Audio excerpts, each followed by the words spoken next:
We begin with Stephen King. He is a national treasurer of terror. Since the publication of his first book, Carrie, in 1974, Stephen King has written 27 novels that have sold 150 million copies worldwide and made him very rich. His work, including The Shining and Misery, has been adapted into 24 feature films and 6 television productions. His latest book, Nightmares and Dreamscapes, is a retrospective of King's phenomenal career, including many hard-to-find stories and several that are being published for the first time. We're very pleased to have him with us this time. Welcome. Thank you, Charlie. It's nice to be here. It is really good to have you here. We've wanted to do this for a while. Tell me, what kind of books do you write?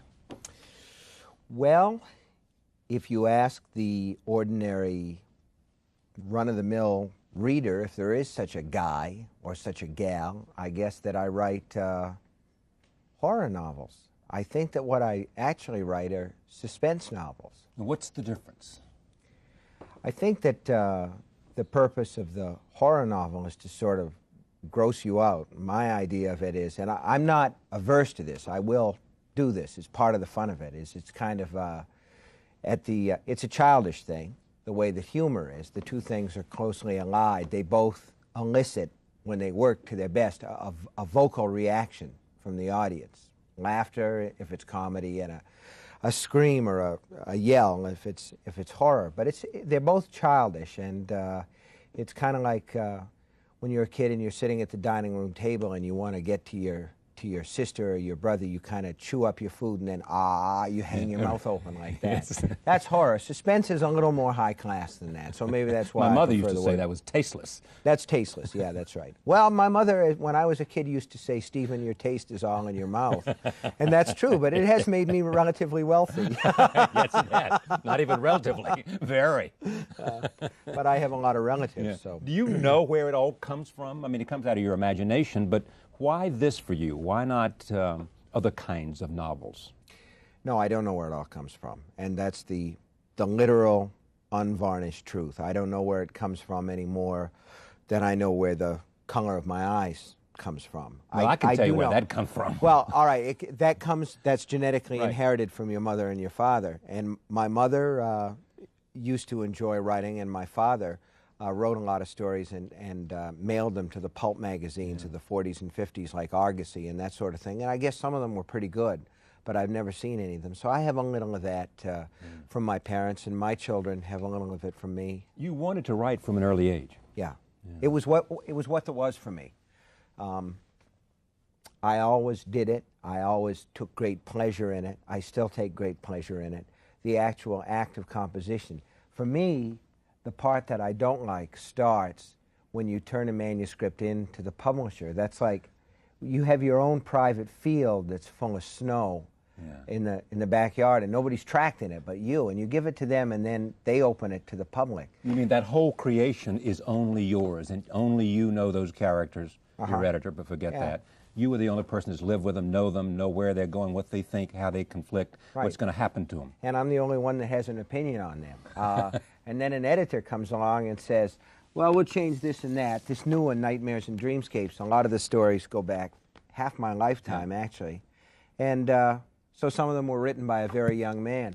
And then the editor comes up and says, well, maybe if you change this or tweak that. And it's not that they're wrong. That's not what I'm saying. It's that you say, well, that was mine for a long time. Now you come in here and it's maybe too. I'm from Maine. I'm a Yankee. Maybe that's a Yankee reaction. You know, leave my backyard alone. Do you create characters you like? Usually I do, but I don't always create characters that I like. Sometimes I create the sort of characters that I'm afraid of. When I was a kid, You're afraid of? Yeah. When I was a kid, there was a guy who, maybe the first of the modern serial killers. He was a guy named Charlie Starkweather. Right. And he was the guy off the Texas right, tower. Little bandy. No, that's much later than Right. this. Starkweather was in Nebraska, Right, okay. and it was in the 50s. And I had a scrapbook. I cut out all these clippings of him, and my mother found this scrapbook. It was 57, so I would have been about 10 years old. And I think she decided right then and there that not all my wheels were on the road anymore. And she Your said, elevator was not going to the top floor. She said, why are you interested in this guy? And because I was only 10, and what articulation I had then went into the stories, and it really still does. I'm a much better writer than I am a talker. What I was not able to tell her was there was one picture of this young man who killed these people, and what there was in his eyes was nothing at all. I mean, vacant rooms, depopulated planets, there was nothing. And what I was not able to tell her was, I need to look out for this guy. I need to know everything about him so that if I ever meet him or anybody like him, I can go around. And in my fiction, when I've created characters like John Rainbird in Firestarter or George Stark in The Dark Half, some of the real bad guys, I'm telling myself, reminding myself, look out for these guys. These guys are dangerous, and they're really out there. But when you were, how old did you do this? This is when you were 9? I was about 10. Yeah. Now, did you try to write anything then when you were 9 and 10? Oh, yeah. Yeah, and a lot of it was the sort of stuff that I write now. There were horror stories, fantasy stories. See, I grew up on a diet of, let's say, the sort of comic books that kids weren't really supposed to read, like Tales from the Crypt and The Vault of Horror and that sort of thing. One of the earliest stories that I remember my mother reading my brother and I was Dr. Jekyll and Mr. Hyde. So you see, I was warped from an early age, but the idea that this sort of thing, you know, somebody will sort of want to discuss your books if you write what I write, and they'll sort of sidle up to you and say, by the way, what was your childhood like? Of course they do.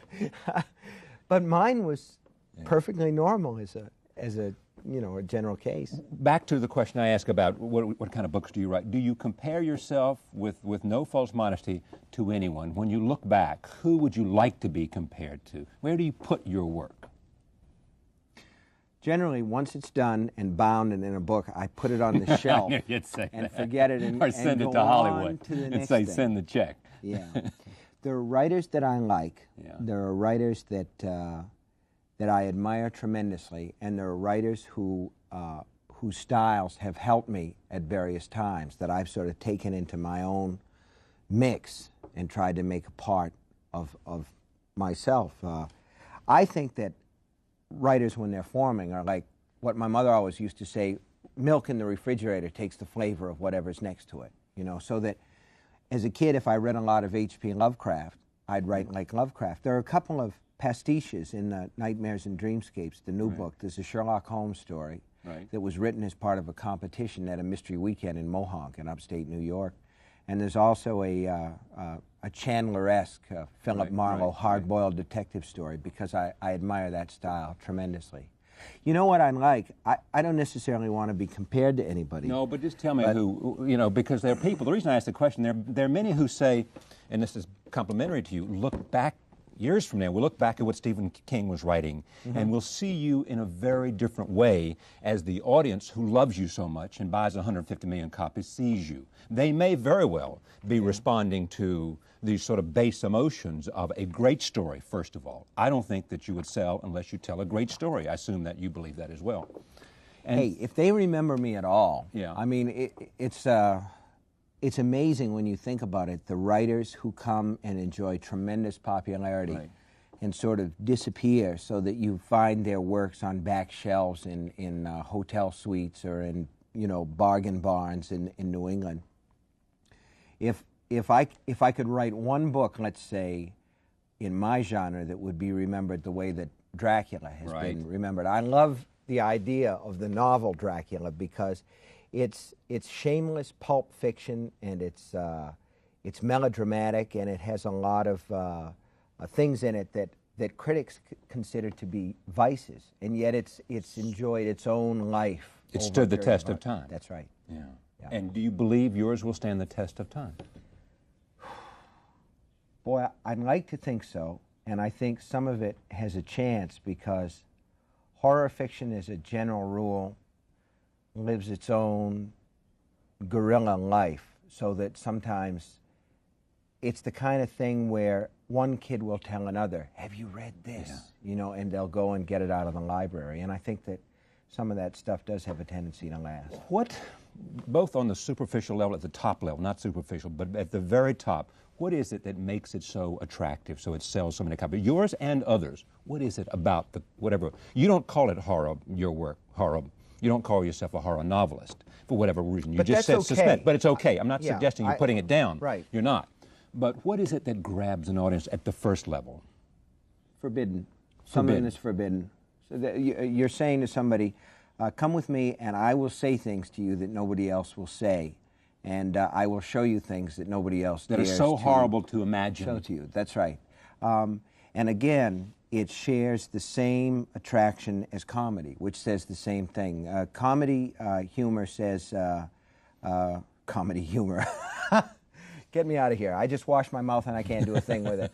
But a movie that's really funny, that really makes people laugh, is generally saying, I'm going to show you something that you haven't seen before. So that when Mel Brooks did Blazing Saddles back in '74 or whatever it was, and the cowboys eat beans and then sit around the fire Right. and they start to fart. Right. Well, nobody had ever heard anybody actually fart in a movie, and we all fell on the floor laughing. You know, Right. it made that movie. So it was something that had been previously forbidden. You know, we all know about it. We all know that people pass gas, but nobody had ever put it on the big screen before. And here, what are you doing? It's forbidden. Well, for instance, in Pet Sematary, what I said was, here's something that we don't talk about. People sometimes have kids who die. There are terrible things that happen, and sometimes a child will die young. And in Pet Sematary, that happened, and I followed the family through the grieving process, and then the father goes out to the graveyard and digs his son up and tries to bring him back to life. And that can't happen. That is a total make-believe thing, just in case any of your viewers out there thought that they could dig people up and bring them back to life. It doesn't work that way. But in fiction, sometimes it can. And the important part about it, you know, I like to say that fiction is a lie, but good fiction is the truth inside the lie. And the truth that any person who's ever lost a child knows is that you wish you could bring them back to life. And the story explores what might happen if something like that could happen. So horror fiction, a lot of it, to me, is the lure of the forbidden. Of the forbidden. Now, at a deeper or additional level, is it also some sense of dealing with your own fears? I think it is. I think that... By comparison, by what? Well, by comparison, saying as bad as things are, they're not this bad. There are two stories... As scared as you might be, this is the deepest and darkest. This is the deepest, but on a level where I like to work now, because I've been here for a long time, I've done a lot of this stuff. I'm terrified of self-parody. I'm terrified of running out of ideas and just recycling the old stuff. The thing that interests me the most right now is the fact that sometimes things happen that are terrible, and there doesn't seem to be any clear reason why. There are two stories in Nightmares and Dreamscapes. There's one called Rainy Season, and there's another one called The Moving Finger. Right. Rainy Season is about these tourists who are just sort of besieged by killer toads. Right. And The Moving Finger is a story about an accountant from Queens who one night sees a finger poke out of the bathroom drain, just a finger, and it keeps getting longer. And in neither case are these phenomena explained. One of the things that, particularly in Hollywood, that filmmakers like you to do is to explain where these monsters came from, or whatever the phenomena was. What started this, which is ridiculous Why when would you they think want? about it. Go ahead. It is ridiculous to Yeah, do well, that. Why would they tell want me to do about that? it. Why would they want to do that? Because that ruins the mystery of the whole thing, does it not? That's right. And the reason that you're doing what you're doing instead of producing movies is because you're relatively rational and can understand that. Well, let's get to that subject. I mean, what about the movies that have been made out of your novels? I mean, some of them, they forget whatever's inside the book, and they take the title and they go off and make their movie. Now, that's simply trying to make a few bucks. Yeah. But what about those that are more true to what you have written? Well, why do they fail? I don't mean fail in terms of your liking them, not in terms of an audience, not in terms of making money, but in terms of Stephen King saying, by God, they did a hell of a job. Well, one movie that departs considerably from the book that's a failure is Stanley Kubrick's The Shining. Right. And I think that one failed because Kubrick was going to make the horror movie that was going to be the benchmark horror movie, the one by which other horror movies are judged, and he didn't really know the field. and he didn't take any time to educate himself in the field. So that I think that might be a failure of hubris. And with the case of another movie like Firestarter, which was the book, literally, exactly, point to point, it is the book, I think it's a failure because it doesn't have the sparkle and the life of the novel. I've been waiting for this to happen to John Grisham, but there's only been one film out. Grisham, I love his stuff, and one of the reasons Why do you love his stuff? I love his stuff because we all have a little censor inside our heads that stands at the gate between what we really think and what we actually say or write down. And Grisham's is out on a permanent coffee break. Whatever comes into that guy's mind, boom, it's on the page. Yeah. And that's what makes him really work. He's really alive, and the books are really alive. They may be a little bit unbelievable in places, and they may be a little bit rough-edged in terms of style.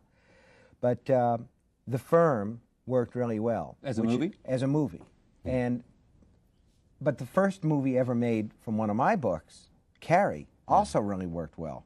And another thing that they have in common is in both cases, the film departed significantly from the book, but still worked. It'll be interesting to see how future films of his work, whether or not they can catch.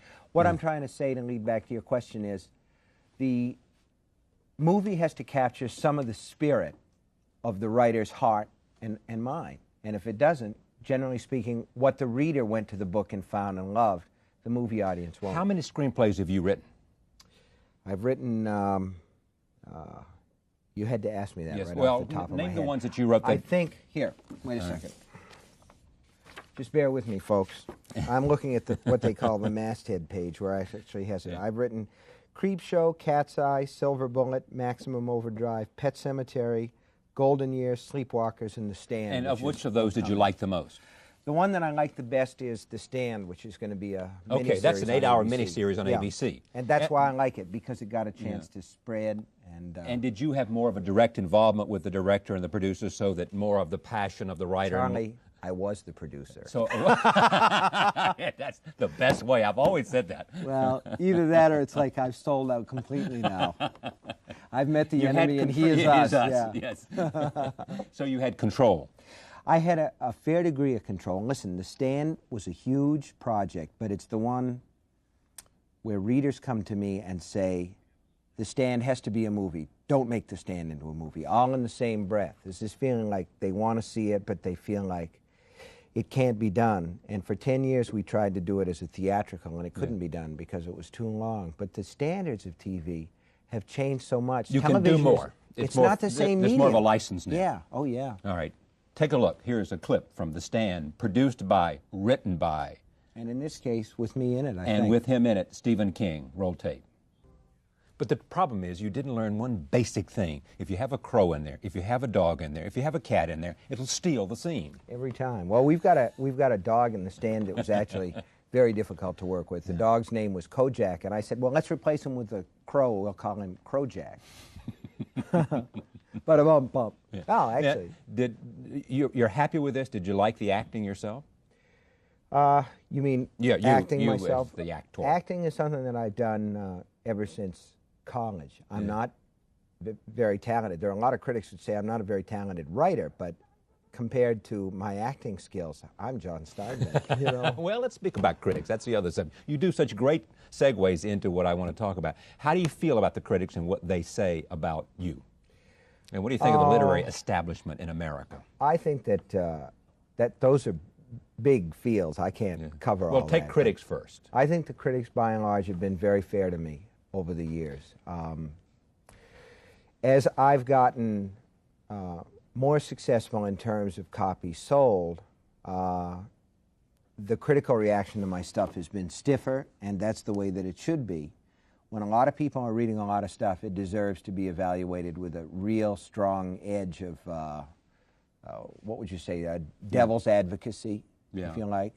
So that there's been some of that, but I also think that there's a critical view in this country that says we critics are the few, the proud, the brave, and we understand what real literary quality is, and there aren't very many of us guys Us real pencil neck geeks who understand the true meaning of a just piece. get them all in, aren't you? Now, well, I'm sort of sliding that in there. But the idea is that there tends to be critical approval for people who have a fairly narrow range of appeal.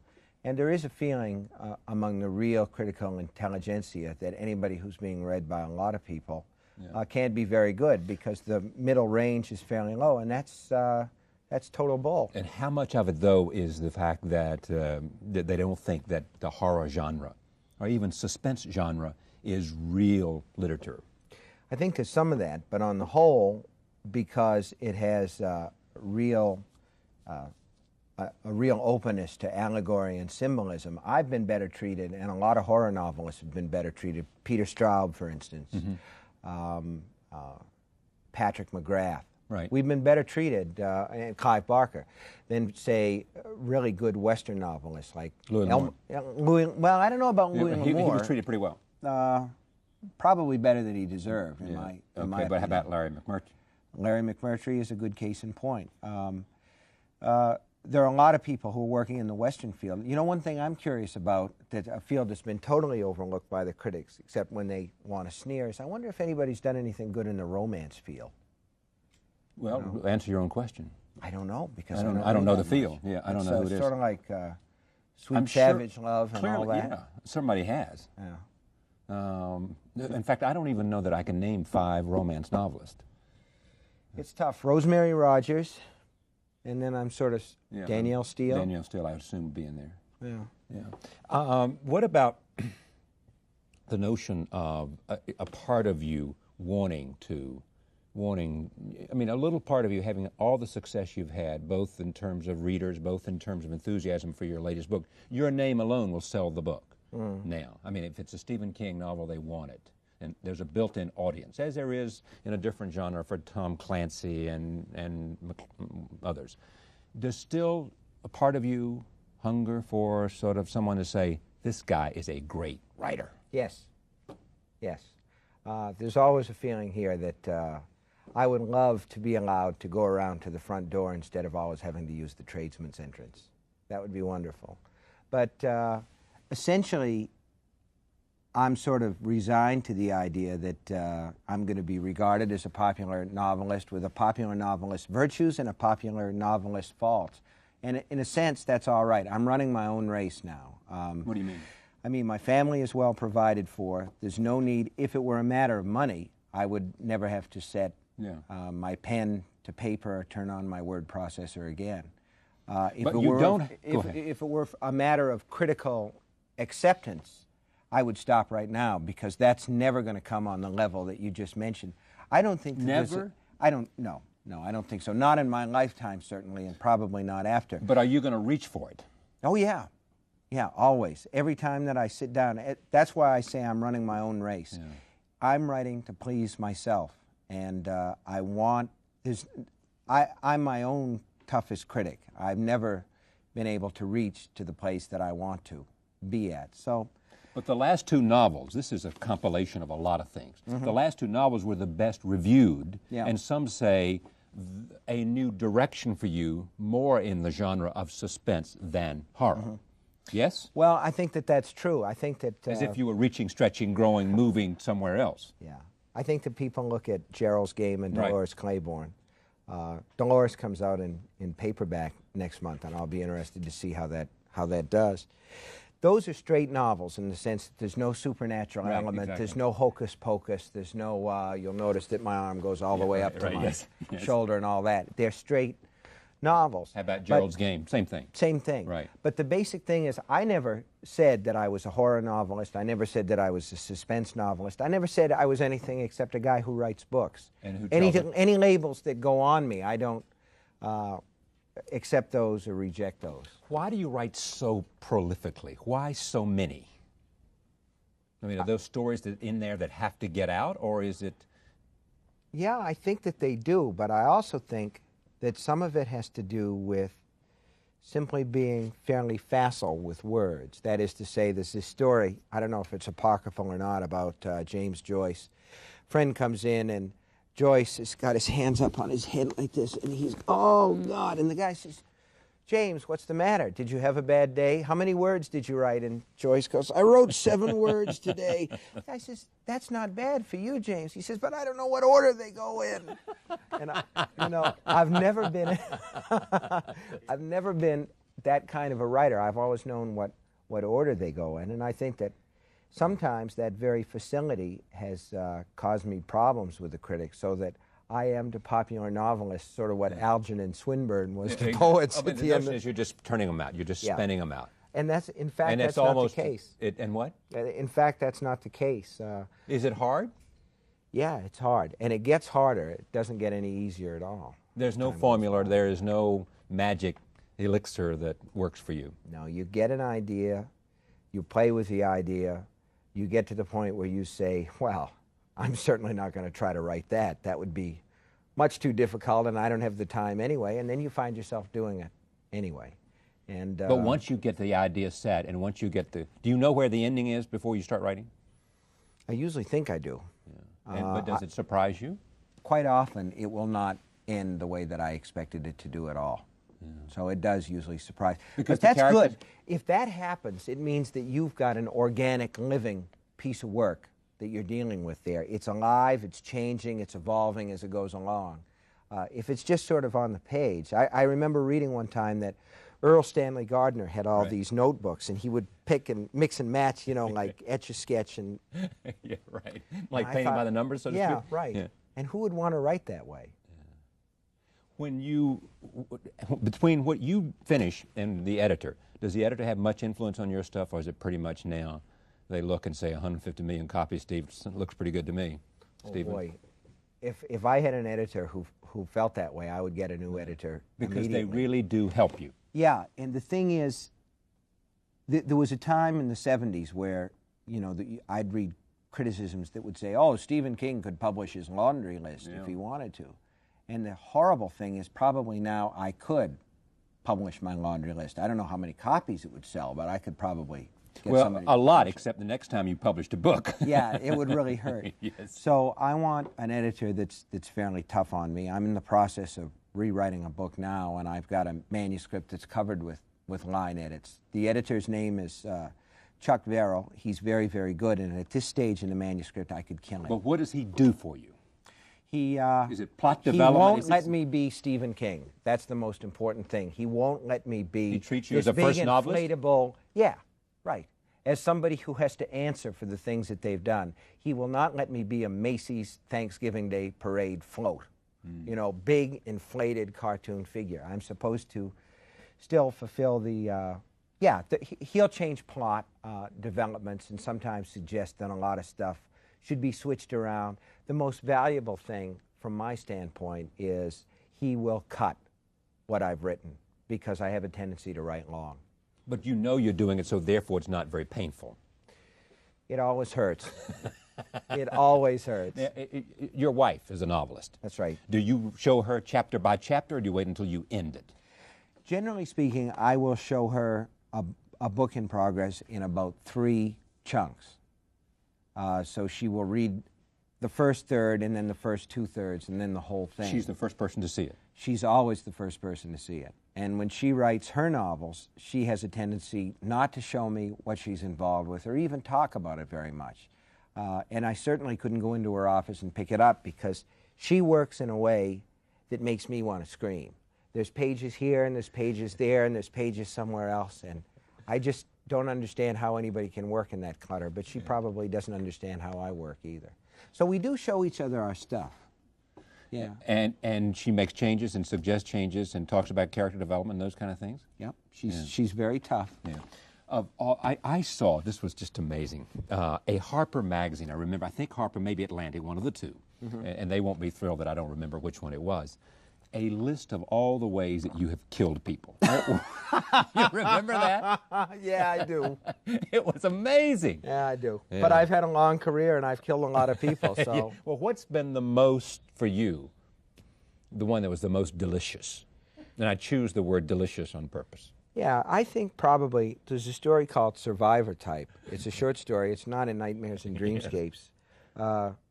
which, should you wonder, is on sale at a bookstore near you, even as we speak, from Viking Press. There's an earlier collection called Skeleton Crew. There's a story. This story, Survivor Type, was in that, and it didn't appear anywhere else because I couldn't sell it to a magazine. It was about a doctor who was smuggling heroin, who was on a boat that's shipwrecked, and he lands on this desert island, and there's nothing to eat. And so because he's a surgeon and he has all this anesthetic, he eats himself a piece at a time. And I remember going to this retired doctor who lived next to us and saying, how much of a person could a person like cut off before they died of shock or trauma? And I did, and this is the same guy a year before I'd gone to him and asked if it would be humanly possible for a human being to swallow a cat. So he'd gotten to a point where he didn't quite really trust me. You were really weird, Mr. Oh, King. no, Much more weird than I thought.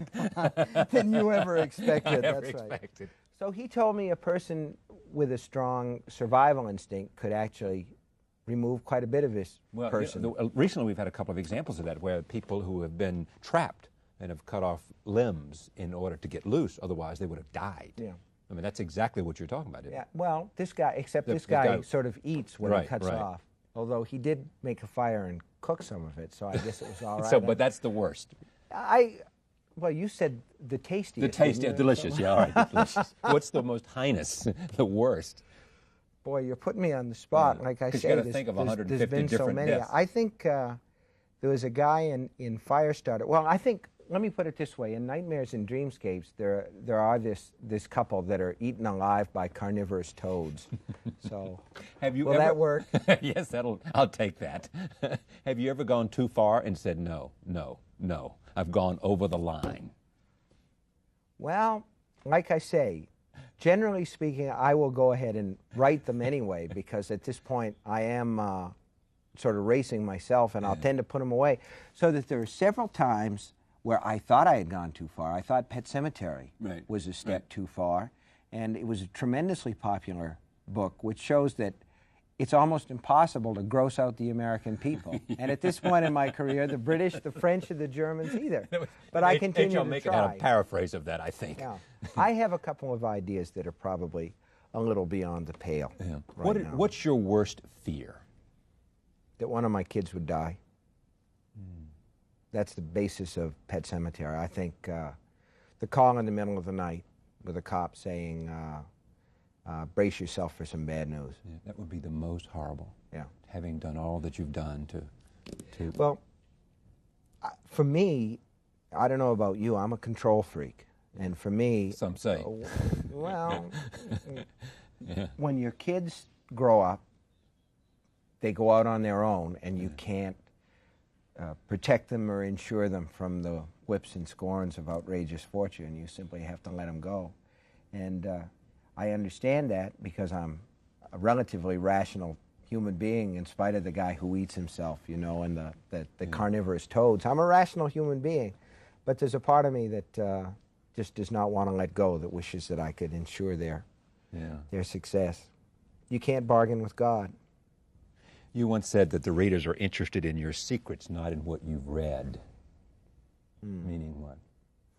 Well, it goes back to what I was saying earlier about how if I give an interview about my career, what I do for a living, sooner or later somebody will kind of say, by the way, what was your childhood like? People want to know where the bodies are buried. They want to know what twisted me to do what I'm doing, and the truth is even more horrible. The answer is nothing. I'm just this way naturally. That's what I figured. Yeah. It's great to have you. It's great to be here. Stephen King, Nightmares and Dreamscapes. It's a collection, some going back, and people say that it's delicious to read some of those that have a little bit of age on them. Yeah. Vintage. Great to have you. Thank you, Thank you Charlie. very much. The Pride of Bangor, Maine, Stephen King. We'll be right back. Stay with us.